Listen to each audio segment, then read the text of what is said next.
Continue with chapter accounting equation. In this video we are going to discuss one more question of accounting equation, that is question number 11. As you can see, show the effect of the following transaction and also prepare a balance sheet, and आपको balance sheet भी बनाने के लिए बोली गई है. The very first is started business with the cash 60,000. So cash के साथ business को शुरू किया गया है.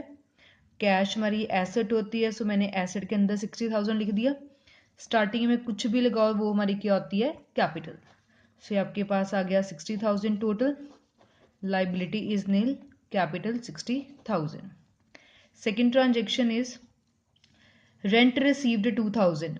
अब रेंट है वो हमारी इनकम है, इनकम हमें मिली. सो मिला ना, पैसा हमारे पास आ गया. 60,000 पहले था, 2,000 और आ गया, हमारे पास कितना हो गया 62,000. लाइबिलिटी हमारी कोई नहीं बनी और हमारी इनकम इंक्रीज होने से कैपिटल भी इंक्रीज होगी 62,000.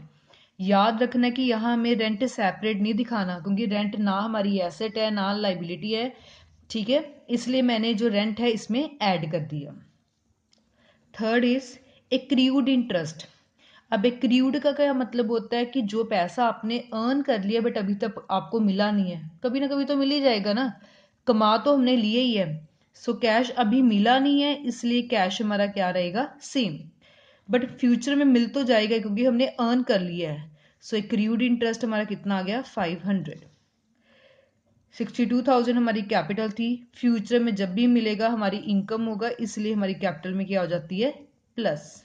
बेशक नहीं मिला बट मिल जाएगा और हमारी कैपिटल उससे इंक्रीज हो जाएगी.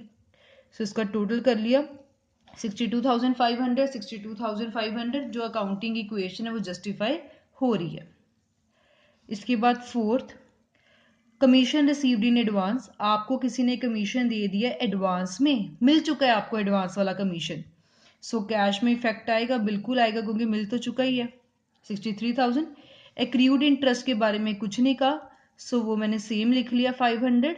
अब आपको जो कमीशन है वो एडवांस में मिला है, ठीक है, कमीशन रिसीव्ड इन एडवांस, तो आपकी लाइबिलिटी है क्योंकि अभी तक आपने कोई काम नहीं किया था उनका, बट वो आपको आए और पहले ही कमीशन जो है वो दे गए, इसलिए हमारी लाइबिलिटी क्रिएट हो जाती है और कैपिटल के ऊपर कोई भी इफेक्ट नहीं पड़ेगा.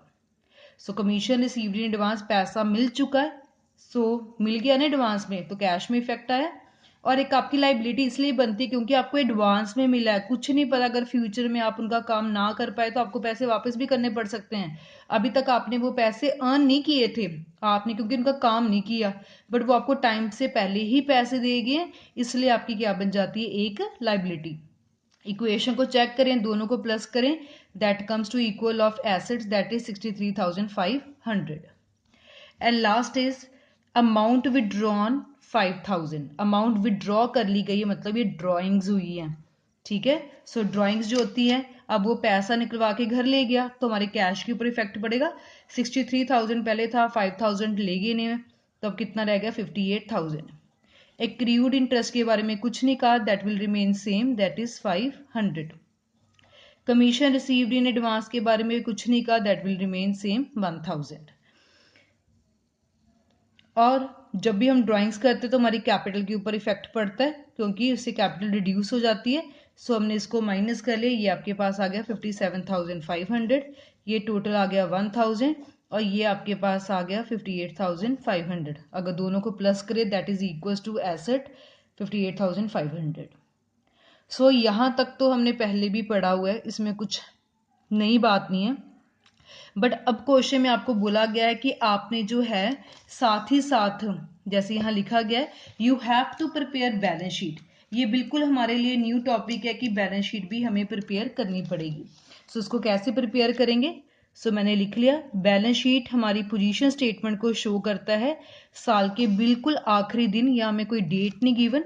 सो मैंने फॉर्मेट में लिख लिया बैलेंस शीट एज ऑन, कोई डेट नहीं गिवन, जैसे 31 मार्च ऐसे कुछ भी नहीं गिवन. सो मैंने क्रॉस लगा लिया because this is a format. अब मैंने बैलेंस शीट का फॉर्मेट बना लिया. ये साइड जो होती है हमारी, ये होती है liabilities, amount, this is your asset side, assets, amount.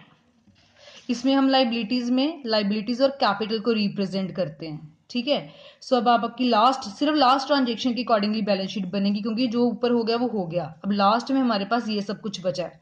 So cash हमारी एसेट होता है, सो इसको मैंने एसेट के नीचे रिप्रेजेंट कर दिया 58,000। एक्रूड इंटरेस्ट मेरी एसेट है, इसको मैंने लिख लिया एक्रूड इंटरेस्ट 500। जो हमें कमीशन एडवांस में मिला है वो हमारी लाइबिलिटी है, सो मैंने लिख लिया कमीशन रिसीव्ड इन एडवांस 1000। और जो कैपिटल, अगर आप अभी के लिए फॉर द टाइम बिंग हम यहाँ लिख लेते हैं लाइबिलिटीज प्लस कैपिटल, आपको इजी लगेगा ऐसे।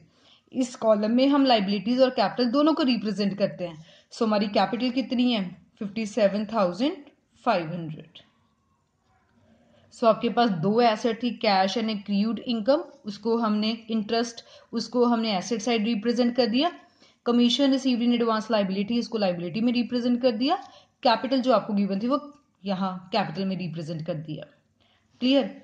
अब बैलेंस शीट का एक रूल होता है, that is asset must be equals to liability plus capital. जैसे हमने अपनी अकाउंटिंग इक्वेशन को पढ़ा, एसेट साइड हमेशा लाइबिलिटी और कैपिटल की इक्वल होती है, वो हम बैलेंस शीट में अभी प्रूव कर देंगे। इसको हमने प्लस किया तो ये आपका बन रहा है 58,500। बिल्कुल लाइबिलिटी का भी टोटल किया 58,500, दोनों साइड इक्वल आ रही हैं। Asset must be equal to liabilities plus capital. So this was about question number 11, where we have prepared accounting equation as well as balance sheet.